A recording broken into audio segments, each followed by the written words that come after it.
وعلى الثلاثة الذين خلفوا حتى إذا ضاقت عليهم الأرض بما رحبت وضاقت عليهم أنفسهم وظنوا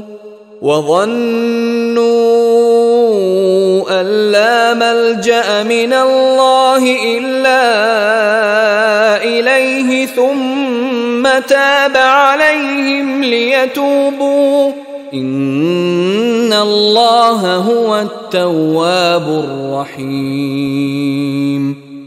وعلى الثلاثة الذين خلفوا، اور اب یہ اعلان ہو گیا ان تین کے بارے میں بھی جن کا کہ معاملہ مؤخر کر دیا گیا تھا، اور وہ تین کعب ابن مالک اور ان کے ساتھ اور بھی ہلال ابن امیہ اور مرارہ ابن ربیع رضی اللہ تعالیٰ عنہم اجمعین، یہ تین صحابہ تھے انصاری۔ وعلی الثلاثة الذین خلفوا، اور ان لوگوں پر بھی وہ جو تین کہ جن کا معاملہ ذرا پیچھے ڈال دیا گیا تھا، مؤخر کر دیا گیا تھا، ان پر بھی اللہ نے توبہ فرمائی، یعنی اللہ نے توبہ قبول فرمائی۔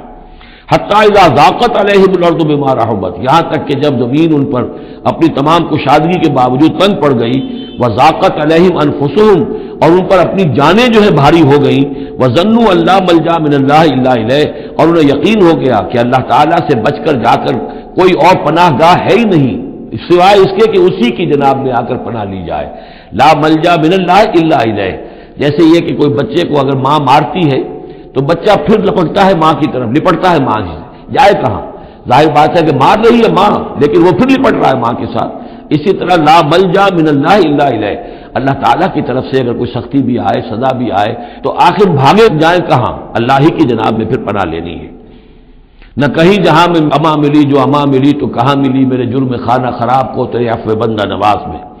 ثم تاب علیہم لیتوبوا، تو اللہ تعالیٰ نے ان کی توبہ قبول فرمائی تاکہ وہ بھی دوبارہ متوجہ ہو جائیں اور اپنی جو بھی کمزوریاں تھیں ان کو رفع کریں۔ ان اللہ هو التواب الرحیم، یقیناً اللہ تعالیٰ تواب ہے اور رحیم ہے۔